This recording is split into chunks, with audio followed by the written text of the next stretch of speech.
The teenager accused of carrying out this week's mass shooting at a high school in Georgia made his first appearance in court this morning, and so did his father. The 14-year-old is charged with felony murder in connection with the shooting. He was not asked. Hi guys, before I dive in this video, I want to give my condolences to all the people that was lost in a school shooting. This is a tragic event that had happened, and I really want to give my condolences. Let's go ahead and dive back in the video. Formally enter a plea. Police say the suspect used an AR-style firearm to kill 2 students and 2 teachers on Wednesday. 9 other people were injured and taken to the hospital. Barrow County District Attorney Brad Smith says he expects to file additional charges. It's so crazy because when I first heard about this incident, it was on TikTok, and I didn't really know too much about it. I just knew about the black little boy that passed away that was 14 years old, Mason. And I'm just like, whoa, this is crazy. Like, I can't believe this is still happening in the world today. Like, this is so crazy. But let's go back into the video. Once the other victims have healed physically and mentally.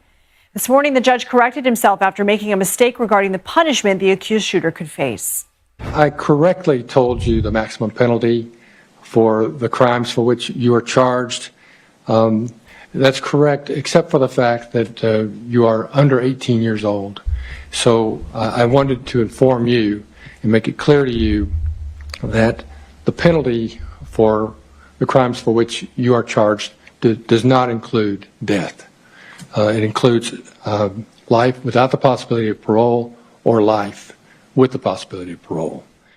The alleged gunman's father also appeared in court this morning. The 54-year-old. So is he gonna get parole? Because I don't think he should get parole. Like, he killed all those people. So if they give him parole, that's just, I don't know. Was arrested yesterday in connection to the shooting. Sources tell CBS News Colin Gray bought the gun for his son as a gift last December. The father is facing.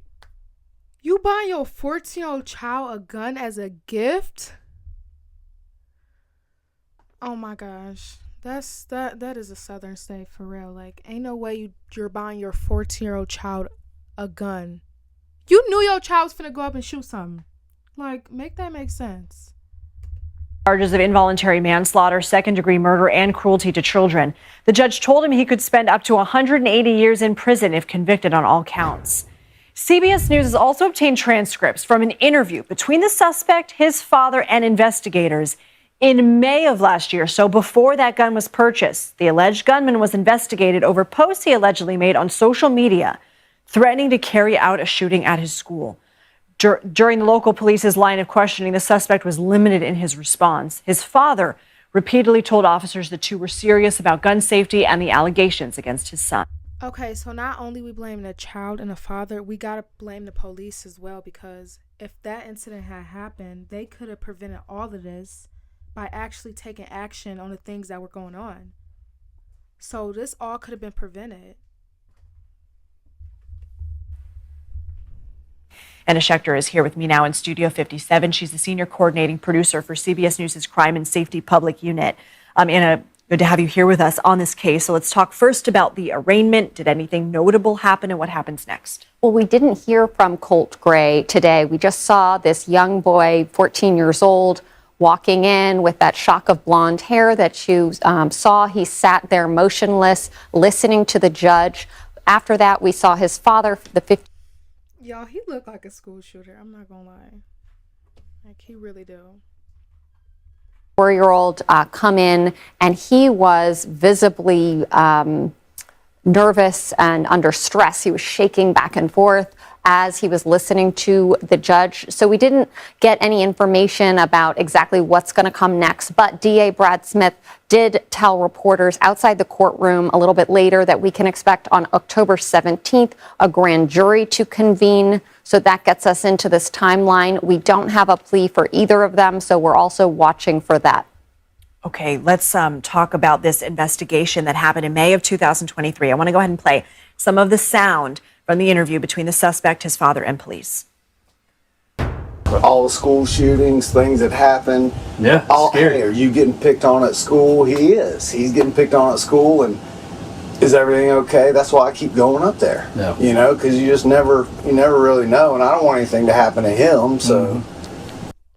I read the transcript in one of the interviews between the officer and the father, and it sounds like the teen was saying that a potential raider on Discord, this social media platform, was posing as the alleged shooter, and that was the one making the threats. What can you tell us about what we know about this May 2023 investigation and how it will factor into both of these cases? Well, it's a really... So if they had an investigation in May, why didn't they do anything then? They could have prevented the school shooting from happening. Like, make that make sense. Important factor in this case because it goes to specifically the father and what the father knew. And I think that led to, in part, the charges filed against Colin Gray. The fact that he was alerted that his son had posted a specific threat to carry out a school shooting, had posted a photo of a gun, and he did not properly keep weapons away from his child. In fact, 7 months after that interview, he gave his son a gift of not just a gun, but an assault rifle.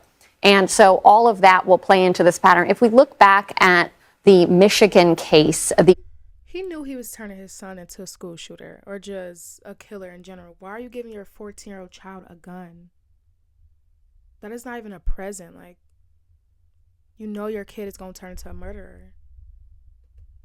Case where the parents were charged in that school shooting. The prosecutor said they weren't charged because their son was struggling with mental health issues. They were charged because he posted on social media. They were aware of his posts bragging about a gun, and immediately after the shooting, they did not tell the school that they had actually just purchased the gun that was used in the school shooting. Okay, disturbing allegations all around. Anna Schechter, we know you'll stay on top of it. Thank you. I feel like When I first joined Honeybook, I feel like this whole story doesn't make sense because if they knew what was going on before the school shooting happened, nobody did anything about it. So you should really blame everybody. The police, the father, the child, everybody. They knew what was going on and it could have prevented the school shooting. But instead they didn't do anything about it. Now 4 people lost their life. And you can't go back from that. So that just comes to show that the world is just messed up just in general. The police system is messed up. Everything is messed up. Guys, comment down below how you feel about this situation.